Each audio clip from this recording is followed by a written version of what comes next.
Hello बच्चों, English medium class 10th chemistry के activities के बारे में हम लोग चर्चा कर रहे थे और हमने आपको 4 एक्टिविटीज़ के बारे में बताया था। मैं आपको 5वीं एक्टिविटी बढ़ाने से पहले आपको शुरुआती चारों एक्टिविटीज़ के बारे में एक रैपिड रिवीजन करा देता हूँ। पहली एक्टिविटीज़ जो कि रिलेटेड है मैग्नीशियम की रिबन से, कि जब हम एयर की प्रेजेंस में मैग्नीशियम की रिबन को बर्न करते हैं तो मैग्नीशियम की रिबन डेजलिंग व्हाइट फ्लेम के साथ जलती है और व्हाइट कलर का पाउडर बनता है। यहाँ पर हमसे एक कंसेप्चुअल क्वेश्चन पूछा जाता है कि मैग्नीशियम की रिबन को बर्न करने से पहले हम उसको सैंड पेपर से रब क्यों करते हैं। तो स्टूडेंट, मैंने आपको ऑलरेडी बताया हुआ है कि मैग्नीशियम एक एक्टिव मेटल है और वो नॉर्मल टेम्परेचर पर एटमॉस्फेरिक ऑक्सीजन के साथ रिएक्ट करता है और मैग्नीशियम ऑक्साइड का सरफेस पर एक प्रोटेक्टिव लेयर का फॉर्मेशन करता है जिससे उसका बर्निंग नहीं हो पाता। तो हम मैग्नीशियम की रिबन को जब सैंड पेपर से रब करते हैं तो मैग्नीशियम ऑक्साइड का प्रोटेक्टिव लेयर हट जाता है और वो इजिली डेजलिंग फ्लेम के साथ बर्न करता है। जो नेक्स्ट एक्टिविटी 2 है उसमें हमने आपको बताया था कि हम लेड नाइट्रेट और पोटेशियम आयोडाइड के सोल्यूशन को आपस में मिक्स करते हैं तो हमको लेड आयोडाइड का येलो प्रेसिपिटेट मिलता है और साथ ही साथ बनता है पोटेशियम नाइट्रेट। थर्ड एक्टिविटी में हमसे कहा गया कि हम एक कॉनिकल फ्लास्क में ग्रेनुलर जिंक लेते हैं और उस ग्रेनुलर जिंक में हम लोग मिलाते हैं डाइल्यूट सल्फ्यूरिक एसिड या डाइल्यूट हाइड्रोक्लोरिक एसिड। जब हम डाइल्यूट सल्फ्यूरिक एसिड या डाइल्यूट हाइड्रोक्लोरिक एसिड को ग्रेनुलर जिंक के साथ रिएक्ट कराते हैं तो वहां पर साल्ट बनता है और हाइड्रोजन गैस इवॉल्व होता है। स्टूडेंट, ये रिएक्शन एक्सोथर्मिक रिएक्शन कंसीडर किया जाता है क्योंकि आफ्टर रिएक्शन कॉनिकल फ्लास्क का टेम्परेचर बढ़ जाता है। अब हम आपको एक्टिविटी 5 के बारे में बताने जा रहे हैं। स्टूडेंट, जो हमारा एक्टिविटी 5 है वो रिलेटेड है फेरस सल्फेट क्रिस्टल से। फेरस सल्फेट क्रिस्टल जिसका कि केमिकल फार्मूला होता है FeSO4.7H2O।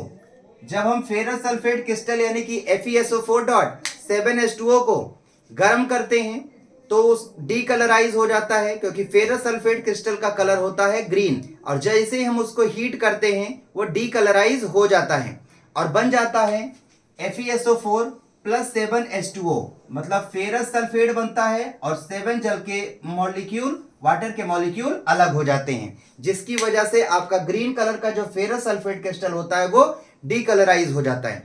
जब हम इसको फर्दर हीट करते हैं तो जो हमारा फेरस सल्फेट होता है मॉलिक्यूल, ये फेरस सल्फेट मॉलिक्यूल डिकम्पोज होता है और डिकम्पोज होकर के ये 3 प्रोडक्ट बनाता है। फर्स्ट प्रोडक्ट बनता है फेरिक ऑक्साइड जिसका फार्मूला होता है Fe2O3। साथ ही साथ हमको बर्निंग सल्फर की स्मेल वाली 2 गैसेस मिलती हैं जो होती हैं सल्फर डाइऑक्साइड और सल्फर ट्राइऑक्साइड। मतलब हमारा फाइनल प्रोडक्ट बनता है Fe2O3 प्लस SO2 और प्लस SO3।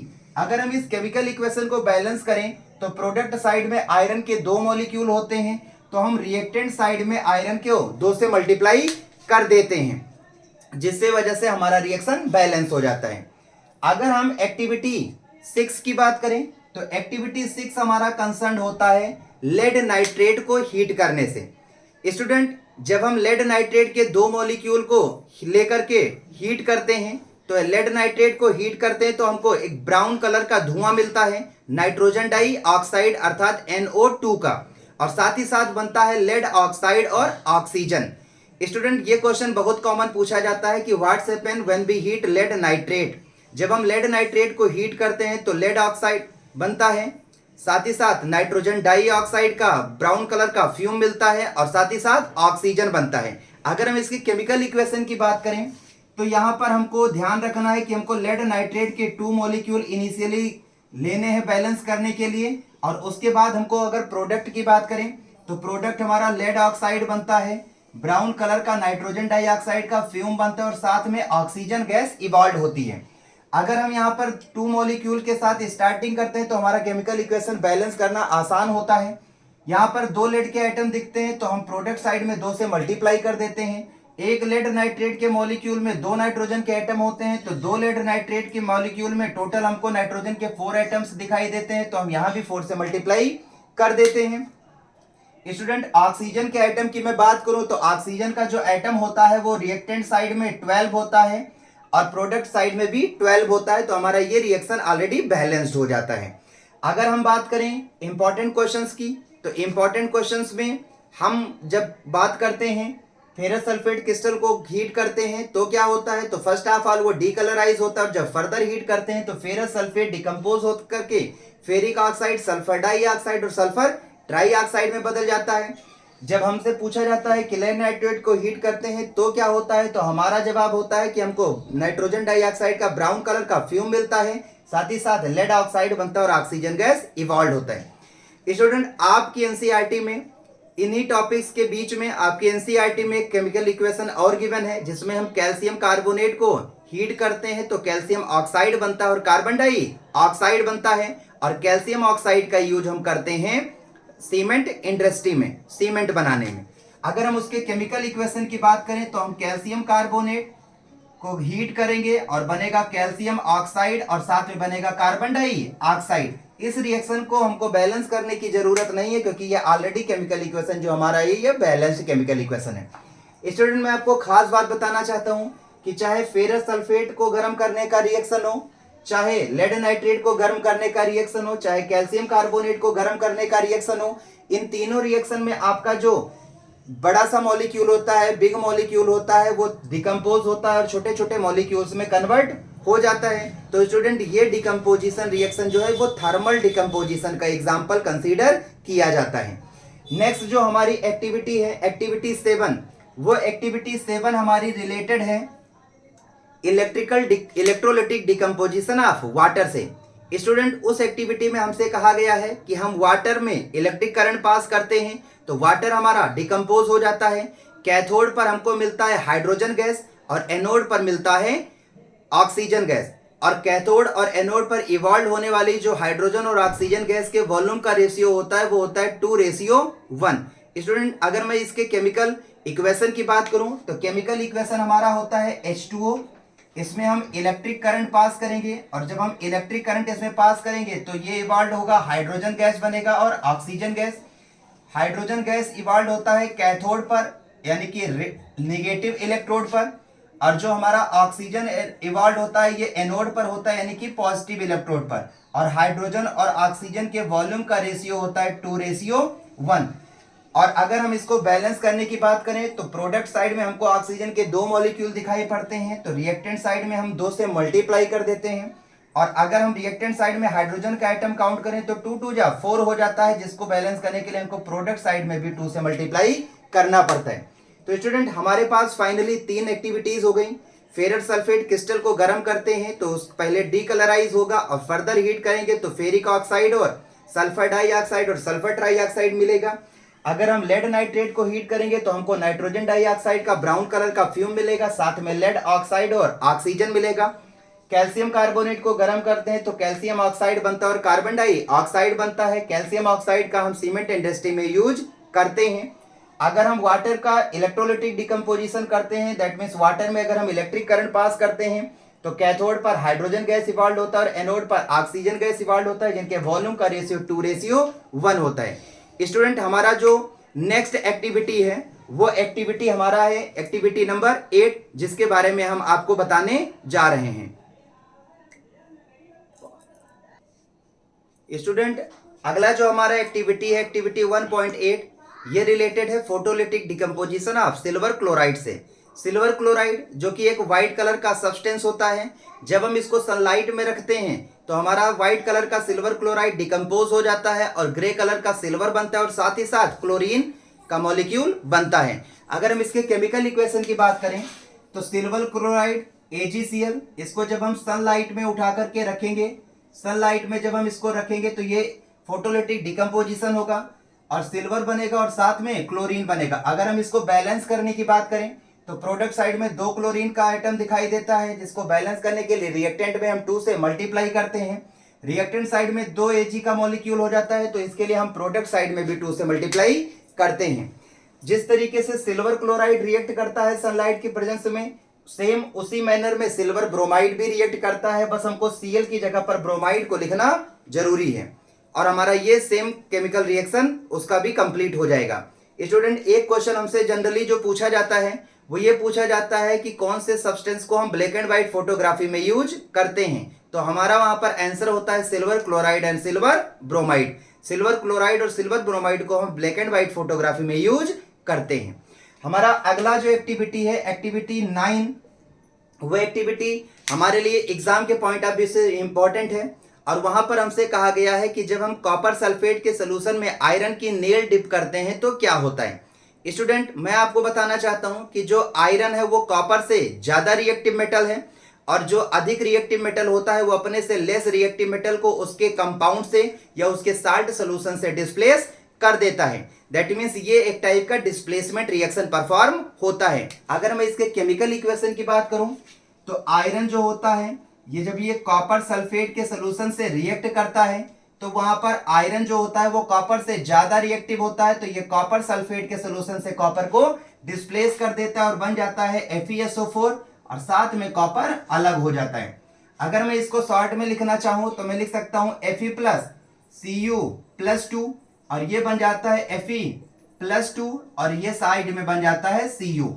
स्टूडेंट, यहां पर मैंने ये इस फॉर्म में इसको इसलिए लिखा हुआ है, यहां से आप देख सकते हो कि आयरन जो कॉपर से मोर रिएक्टिव है, ये कॉपर सल्फेट के सोल्यूशन से कॉपर को डिस्प्लेस कर देता है, जिसकी वजह से कॉपर का रिडक्शन हो जाता है।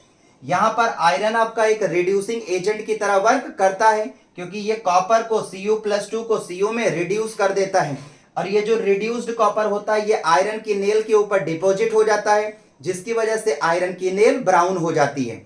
2 क्वेश्चन इस एक्टिविटी से कंसर्न पूछे जाते हैं कि जब हम कॉपर सल्फेट के सोल्यूशन में आयरन की नेल मिलाते हैं तो क्या होता है। जब हम कॉपर सल्फेट के सोल्यूशन में आयरन की नेल मिलाते हैं तो कॉपर सल्फेट का सोल्यूशन जो ब्लू कलर का होता है उसका कलर धीरे धीरे करके फेड होने लगता है, मतलब ब्लू कलर उसका फेड हो जाता है, और it is due to the decrease in Cu+2 ion. जब हम कॉपर सल्फेट सोल्यूशन में आयरन की नेल मिलाते हैं तो आयरन कॉपर आयन को कॉपर में रिड्यूस कर देता है, जिससे सोल्यूशन में कॉपर आयन का नंबर कम होने लगता है और उसका ब्लू कलर फेड होने लगता है। और ये जो रिड्यूस्ड कॉपर है ये आयरन की नेल के ऊपर डिपॉजिट हो जाती है, जिसकी वजह से आयरन का नेल का कलर ब्राउन हो जाता है। तो एक्टिविटी 9 के कंसर्न में हमको इतनी बातें याद रखने की आवश्यकता है। एक्टिविटी जो हमारा 10 है स्टूडेंट, ये एक्टिविटी 10 हमारा रिलेटेड है डबल डिस्प्लेसमेंट रिएक्शन से और प्रेसिपिटेशन रिएक्शन से। अगर आपको एक्टिविटी 2 को मैं रिकॉल करूं तो एक्टिविटी 2 में हमसे कहा गया था कि हम लेड नाइट्रेट सोल्यूशन और पोटेशियम आयोडाइड सोल्यूशन को जब रिएक्ट कराते हैं तो वहां पर हमको लेड आयोडाइड का येलो प्रेसिपिटेट मिलता है और साथ में पोटेशियम नाइट्रेट मिलता है। वहां स्टूडेंट हम ये देखते थे कि रिएक्टेंट के भीतर एक्सचेंज ऑफ आयन देखने को मिलता था, और साथ ही साथ हमको एक insoluble solid substance that mean precipitate भी ऑब्टेन्ड हुआ था। तो जो हमारा एक्टिविटी 10 है ये भी हमारा सिमिलर वे में डबल डिस्प्लेसमेंट के साथ ही साथ प्रेसिपिटेशन रिएक्शन का भी एग्जांपल कंसीडर किया जाता है, और इसके केमिकल इक्वेशन को हम आपको बताने जा रहे हैं। हमारा जो एक्टिविटी का केमिकल इक्वेशन है उसमें हमसे कहा गया है कि हम एक टेस्ट ट्यूब में बेरियम क्लोराइड का सोल्यूशन ले लें और दूसरे टेस्ट ट्यूब में सोडियम सल्फेट का सोल्यूशन ले लें और इनको आपस में मिक्स कर दें। तो जब बेरियम क्लोराइड सोडियम सल्फेट के साथ मिक्स करता है तो बेरियम सल्फेट का एक व्हाइट प्रेसिपिटेट मिलता है और साथ में बनता है सोडियम क्लोराइड। अगर मैं इसको बैलेंस करने की बात करूं तो रिएक्टेंट में 2 सोडियम और 2 क्लोराइड के मॉलिक्यूल एटम हमको दिख रहे हैं, और उनको बैलेंस करने के हम प्रोडक्ट में 2 से मल्टीप्लाई कर देंगे। तो स्टूडेंट यहां पर हम देख रहे हैं कि हमको प्रोडक्ट साइड में एक इनसॉल्युबल सॉलिड सब्सटेंस मिल रहा है व्हाइट कलर का, बेरियम सल्फेट का प्रेसिपिटेट मिल रहा है, तो हमारे ये प्रेसिपिटेशन रिएक्शन है। और यहाँ पर हम रिएक्टेंट साइड में इजीली देख रहे हैं कि यहाँ पर हमको एक्सचेंज ऑफ आयन देखने को मिल रहा है, तो ये हमारा डबल डिस्प्लेसमेंट रिएक्शन का भी एग्जांपल कंसीडर किया जाता है। हमारा जो नेक्स्ट एक्टिविटी है स्टूडेंट, जो हमारा इस चैप्टर का लास्ट एक्टिविटी है एक्टिविटी 11, उसमें हमसे कहा गया है कि आप चाइना डिश ले लीजिए और चाइना डिश में आप कॉपर पाउडर रख लीजिए और उसको आप एयर की प्रेजेंस में हीट कर दीजिए। जब हम कॉपर पाउडर को चाइना डिश में रख करके एयर की प्रेजेंस में हीट करते हैं तो स्टूडेंट कॉपर का कलर ब्राउन होता है, और जब उसको हम एयर की प्रेजेंस में हीट करते हैं तो जो कॉपर का ब्राउन सरफेस होता है वो कॉपर सेकेंड ऑक्साइड यानी कि क्यूप्रिक ऑक्साइड के बनने की वजह से ब्लैक कलर का हो जाता है। मतलब जब हम कॉपर को हीट करते हैं तो ब्राउन कलर का जो कॉपर होता है उसकी सरफेस ब्लैक हो जाती है due to the formation of copper second oxide that mean CuO यानी कि क्यूप्रिक ऑक्साइड। अगर हम इसके केमिकल इक्वेशन की बात करें तो कॉपर एटमॉस्फेरिक ऑक्सीजन के साथ रिएक्ट करता है हीट करने के बाद, और ये CuO में कन्वर्ट हो जाता है, जो कि ब्लैक कलर का सब्सटेंस है, जिसकी वजह से कॉपर की जो सरफेस होती है वो आपकी ब्लैक हो जाती है। अगर मैं इसको बैलेंस करने की बात करूं तो रिएक्टेंट साइड में 2 ऑक्सीजन का एटम है, प्रोडक्ट साइड में 2 से मल्टीप्लाई कर दें, और कॉपर को अगर हम बैलेंस करें तो प्रोडक्ट साइड में 2 कॉपर थे और रिएक्टेंट साइड में हमने मल्टीप्लाई कर दिया, तो हमारा ये केमिकल इक्वेशन बैलेंस हो गया।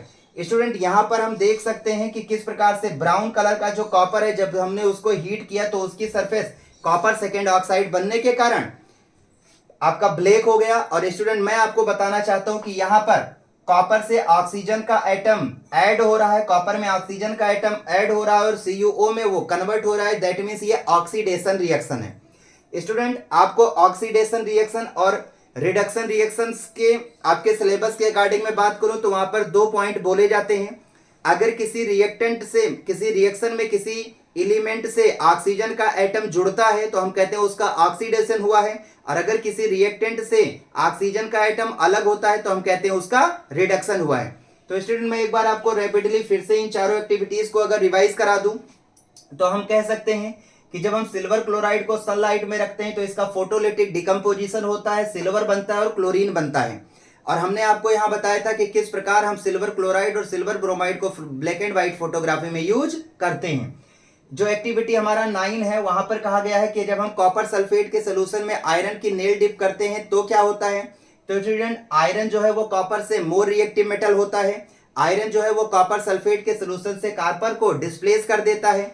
जो डिस्प्लेस्ड कॉपर होता है वो आयरन की नेल के ऊपर डिपॉजिट हो जाता है, जिसकी वजह से आयरन की नेल का कलर ब्राउन हो जाता है और कॉपर आयन के नंबर सोल्यूशन में कम हो जाते हैं, जिसकी वजह से सोल्यूशन का ब्लू कलर फेड हो जाता है। एक्टिविटी 10 की बात करें तो बेरियम क्लोराइड सोल्यूशन और सोडियम सल्फेट सोल्यूशन को जब हम आपस में रिएक्ट कराते हैं तो हमको बेरियम सल्फेट का व्हाइट प्रेसिपिटेट मिलता है और साथ ही साथ सोडियम क्लोराइड बनता है, जिससे पता चलता है कि यह प्रेसिपिटेशन रिएक्शन है। और रिएक्टेंट में एक्सचेंज ऑफ आयन आपको देखने को मिलता है, जिससे कंफर्म होता है कि आपका डबल डिस्प्लेसमेंट रिएक्शन है। जो हमारा लास्ट एक्टिविटी है एक्टिविटी 11, उसमें आपसे कहा गया है कि जब हम चाइना डिश में रखते हैं ब्राउन कलर के कॉपर को और उसको हीट करते हैं तो वह एटमॉस्फेरिक ऑक्सीजन के साथ रिएक्ट करके उसकी सरफेस ब्राउन कलर के कॉपर सेकेंड ऑक्साइड में कन्वर्ट हो जाती है, जिससे जो हमारा ब्राउन कलर का कॉपर होता है वो ब्लैक कलर के में कन्वर्ट हो जाता है। एक्टिविटीज के कंसर्न में हमने आपको सारी एक्टिविटीज का जिक्र कर दिया है।